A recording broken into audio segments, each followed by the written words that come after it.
My name is Victoria Winters. Cullen Wood is a cauldron of tension. Desperately as I have tried, I am unable to avoid involvement in the mystery of a man's death. A mystery that reveals hidden emotions and brings unexpected hatreds to the surface.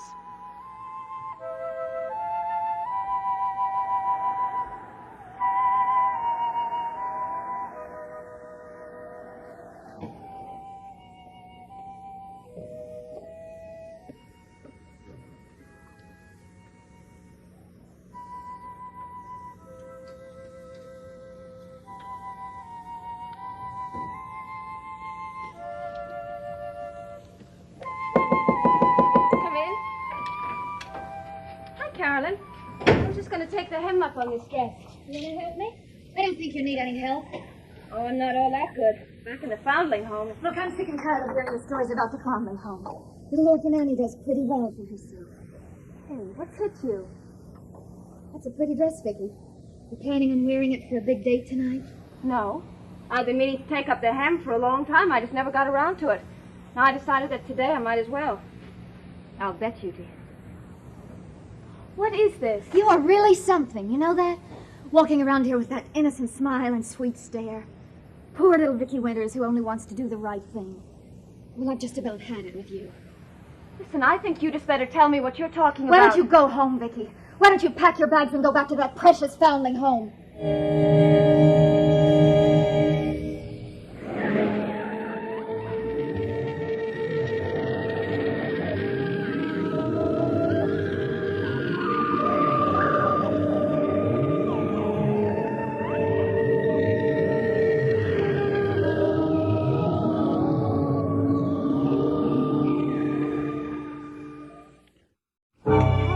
Understand you.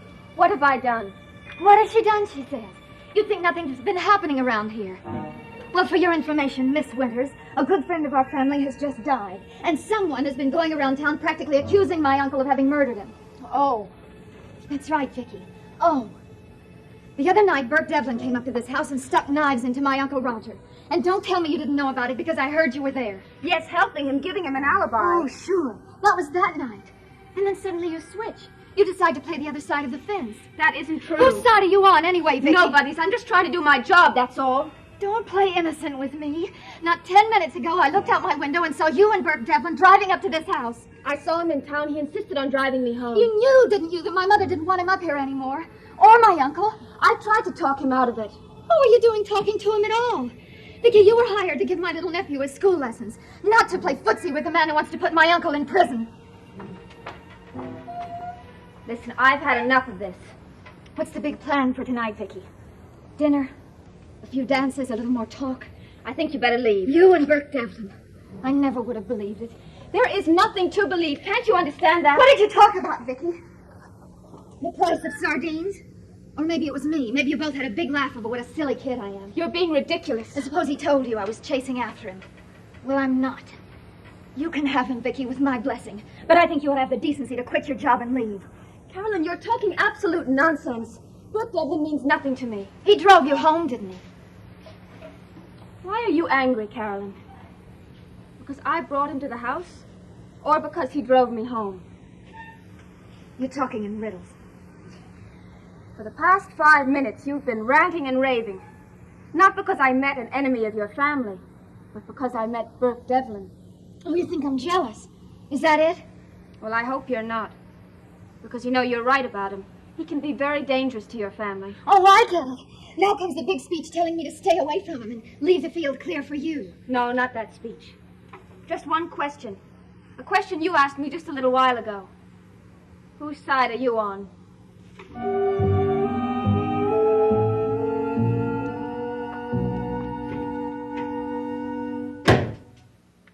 That's right, Mr. Devlin. Listen, I wonder if you heard anything about the coroner's decision on Mr. Malloy's death. Oh. No, I haven't heard a word from Collinwood.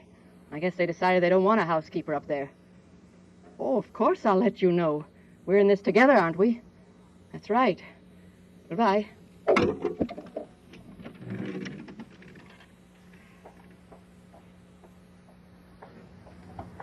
Well, hello, Mrs. Johnson. We don't see you in here very often. Is your roast beef well cooked? Any way you want it. I'll have a well-done roast beef sandwich. Anything on it? Is your lettuce well washed? I did it myself this morning in the laundromat. How about some mayonnaise, too? Is it fresh? As a daisy. Coming right up. I always made my own mayonnaise. I bet it was good, too. Well, Mr. Malloy liked it. And you've been a man's housekeeper as many years as I have. You learn to know what he likes. I'm sure you do. He was a wonderful man. Finest man to walk this earth. His death was a terrible thing. Yes, it was. It's not easy. I'm not a young woman anymore. I find myself suddenly with nothing to do. Well, here you are. You want some coffee, too? Later. Well, how about some pie? The apple pie was baked fresh this morning. You know what I need is something to keep me busy, to keep my mind off what happened. Well, what about your daughter? I mean, Oh. couldn't you go and live with her? And spend the rest of my life sitting in a rocking chair? No, thank you. I have more important things than that to do. Oh, this mayonnaise doesn't smell fresh to me. I just opened a jar this morning. Well, you just better complain to the firm that made it. Fix me another sandwich without mayonnaise, please. Look, you mind if I sit over there? These stools give me a backache. Yes, ma'am.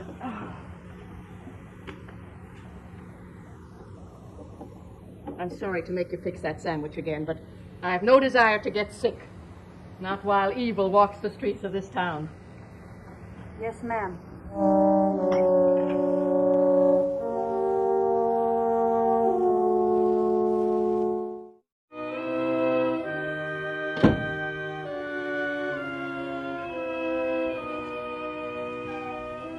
Where are you going, Carolyn? To town, Mother. Is that all right with you? You don't need to snap at me. I just asked a question. I'm sorry. Have you seen Vicky? Why? Carolyn, you have a terrible habit of answering a question with a question. It's most annoying. I'm sorry, Mother. Why did you want to know about Vicky? Well, she disappeared this morning without a word. David hasn't had his lessons all day. I'm sure he's not kicking. When I want him to have a holiday, I'll say so. Well, Vicky's had her holiday, Mother. Why shouldn't David? Holiday? Uh-huh. She spent the day with an old friend of the family. I think you might have met him. Burke Devlin. Where is she? Upstairs in her room, shortening a hem. Thank you. Mother, Yes? I was just wondering, while I'm in town, might run into Mrs. Johnson. Yes. Well, do you want me to say anything to her? I mean, have you given any more thought to hiring a housekeeper? I'm giving all my thoughts to firing a governess.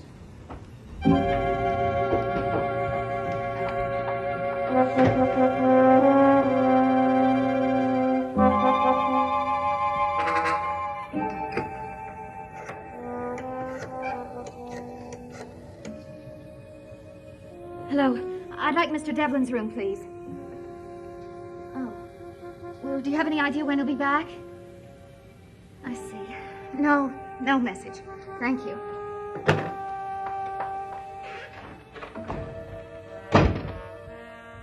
This seems to be my day for it. Believe me, Mrs. Stoddard, I had no intention of hurting anyone, breaking rules, or anything else. But you did bring Burke back to this house. I explained that to Carolyn. Well, I'd ask you to explain it to me, but I don't think any explanations would do me any good. Have you no idea how I feel about this man? I'm sorry. Just what did you expect to gain? Nothing. He drove me home, that's all. Why did you need driving home? Why weren't you here attending to your duties? Well, I thought you knew. All I know, Miss Winters, is that you were engaged to help my nephew with his schoolwork. On your arrival, we agreed on the number of hours to be devoted to his lessons each day. And I don't expect those hours spent with Burke Devlin. Did Carolyn say I was with Burke the whole time?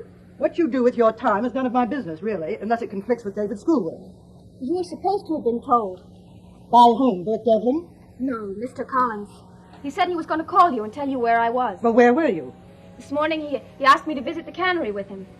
My brother told you to take the day off. Yes. We went to the hotel for breakfast this morning and then to the cannery. He said he was going to call you. And your meeting Burke was just a matter of chance? Yes.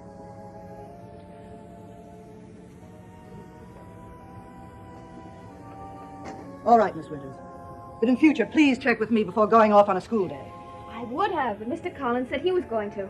I pay for your services, not my brother. Now suppose you go and see if you can find David. All right. Oh, and Miss Winters, in the future, if you should meet Burke again, please do me the courtesy of not bringing him back to this house.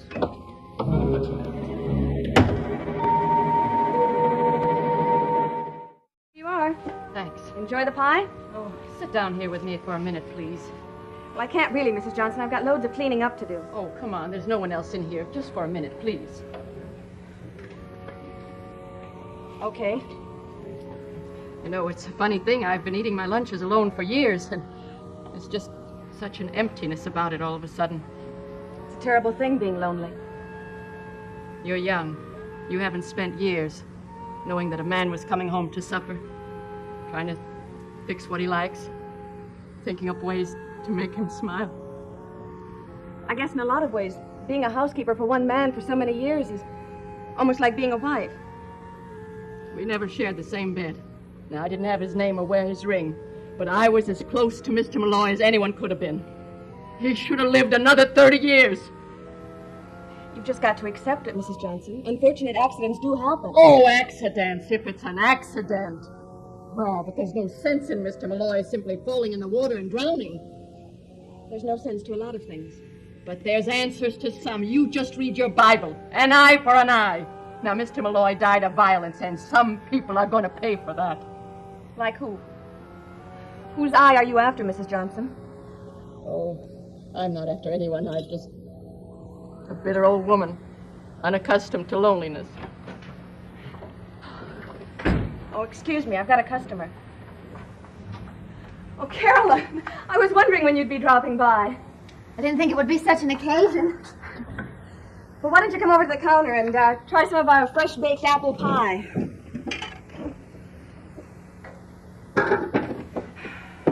It's Mrs. Johnson. I know who it is. How about a nice hot cup of fresh coffee? Sure, I guess so. How are things up on the hill? Oh, fine, just fine. Maggie, do me a favor, would you?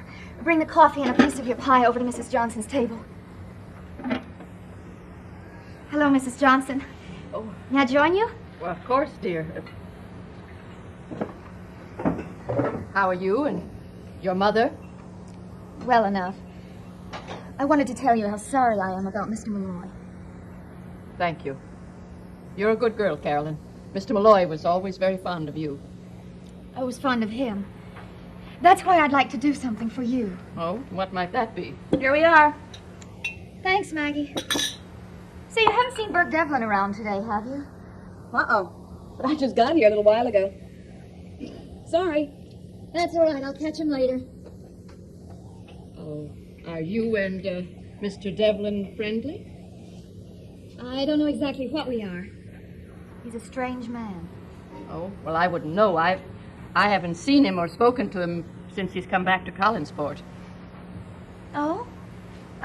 He had mentioned talking to you. Oh, that's right. Yes, I did. Just once. You have to forgive me, Carolyn. Ever since Mr. Malloy's death, I just don't even know what's going on in the world. Mrs. Johnson, what you need is something to keep you busy. Well, Carolyn, it's a young girl like you and understanding an old woman's problems. I've been thinking about you, and I just may have the answer to all those problems. I hope so, Carolyn. I sincerely hope so.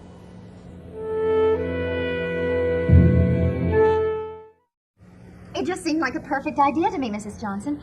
You'd be doing the kind of work you've always done, and you'd be with people all the time.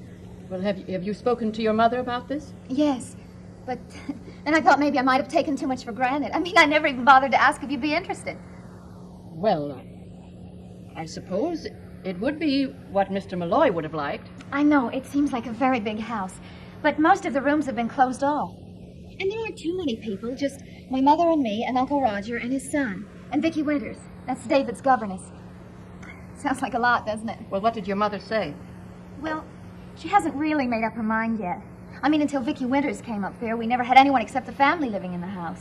Well, then, why would she want a housekeeper now? You just leave that to me. I think it would be very good for both you and Mother.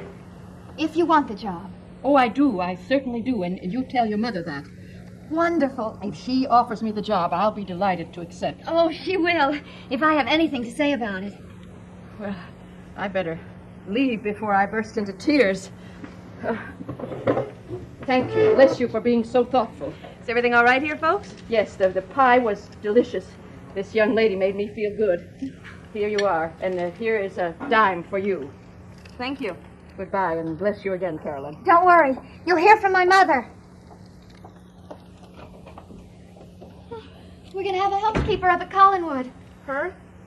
Oh, she's a very nice lady, Maggie. Just a little upset now. She's also creepy. She gives me the willies, always has. You just don't like her because she's a 10-cent tipper. I don't like her because she makes me nervous. Don't ask me why. She always has. Well, if I can talk my mother into it, she's coming to work for us. Good luck.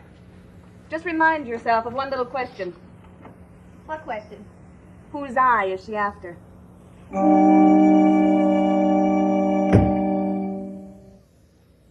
Mr. Collins, please.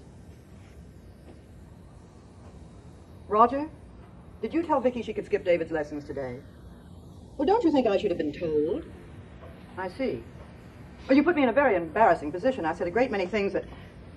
Well, in the future, please check with me first. Goodbye. David's nowhere to be found. Vicky, I owe you an apology. I'm sorry for what I said. I'm sorry that you found it necessary to call your brother and check on my story. I called Roger to tell him to stop interfering with the order of this house. And check on me. I beg your pardon. Mr. Stoddard, ever since I've been in this house, I've been badgered and bullied, and most of the time I've taken it. But there comes a limit, even for me. And when I walked in here and heard you on the phone, that was the last straw. I don't lie, Mrs. Stoddard. I don't snoop, and I don't pry, and I don't steal other people's boyfriends. And I don't like being shouted at. I was a fool. I should have packed up my first night here. But I'm going to stay, and I'm not going to sit by and take all this nonsense. I think you're forgetting you're still in my employ. Then fire me if you want to. Either that or begin trusting me. One or the other, Mrs. Stoddard.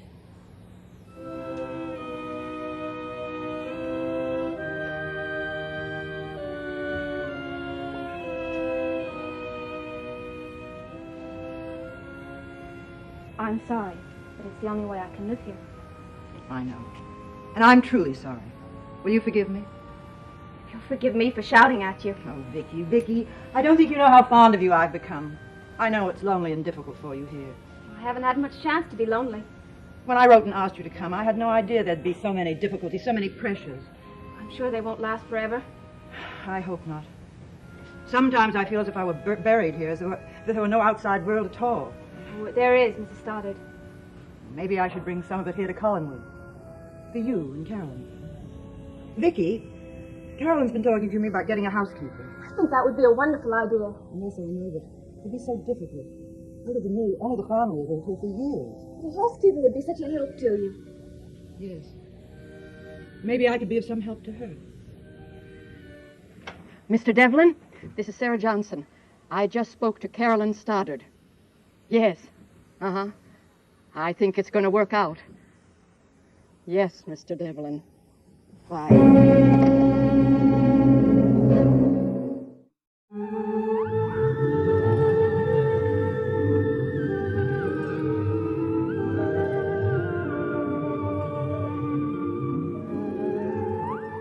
A girl is killed and Richard Kimball is mistakenly identified as the person responsible. Watch The Fugitive in color tonight on ABC. Dark Shadows is a Dan Curtis production.